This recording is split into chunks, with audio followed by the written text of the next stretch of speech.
की माँ का भी अंजाम बहुत बुरा होने वाला है। उसे एक कैंसर हो जाता है जिसकी वजह से वो अपने आप को बहुत ज्यादा कमजोर महसूस करती है, लेकिन वो जानती है कि अब उसका वक्त आ चुका है और उसके किए की सजा भुगतने का टाइम आ चुका है। जो उसने हरीम के साथ किया वो अब जो है आगे नहीं कर सकती और इसी के चलते अब फाइज तो अपनी माँ को माफ कर देता है, लेकिन वो अभी भी सिसक के हरीम से माफिया मांग रही होती है। वो जानती है कि उसने गलत किया है हरीम के साथ और एक बेटे की माँ होने के बावजूद उसने किसी की बेटी पे इतनी बड़ी तहमत लगाई और इतना बड़ा फ्रॉड किया उसके साथ कि उसका घर ही बर्बाद कर दिया, साथ ही उसके बच्चे को भी नुकसान पहुंचा और इसके चलते अब वो बहुत ज्यादा परेशान होती है और इसी परेशानी का बायस उसे कैंसर बना देता है। और इसी के साथ लड़ते लड़ते आखिरकार वो अपनी आखिरी सांसें लेती हुई हरीम से माफी मांगती हुई इस दुनिया से रुखसत हो जाती है। जहाँ वो जब इस दुनिया से चले जाती है तो फाइज बहुत अकेला हो जाता है और उसका अकेलापन हरीम बहुत अच्छे से महसूस कर सकती है, क्योंकि वो जानती है कि उसने भी अपनी माँ को खोया था और फाइज ने जब अपनी माँ को खोया है तो वो कैसा हो सकता है, भले ही वो एक फ्रॉड औरत थी और भले ही वो एक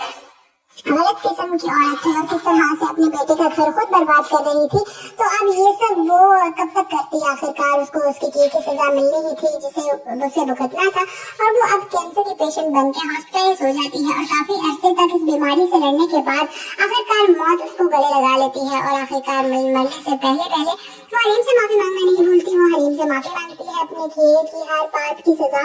की जो है वो माफी मांगती है, तो वो उसे जो है माफ कर देती है और फिर आखिरकार उसकी डेथ हो जाती है और फिर फाइज बहुत ज्यादा दुखी होता है। और आने वाले लास्ट एपिसोड में आप देखेंगे कि यहाँ पे कहकशा बेगम का अंजाम यही होगा और हरीम जो है वो मुदस्सिर से शादी करके अपनी जिंदगी की नई शुरुआत करेगी और फाइज जो है वो ऐसे ही अकेले जिंदगी गुजारेगा।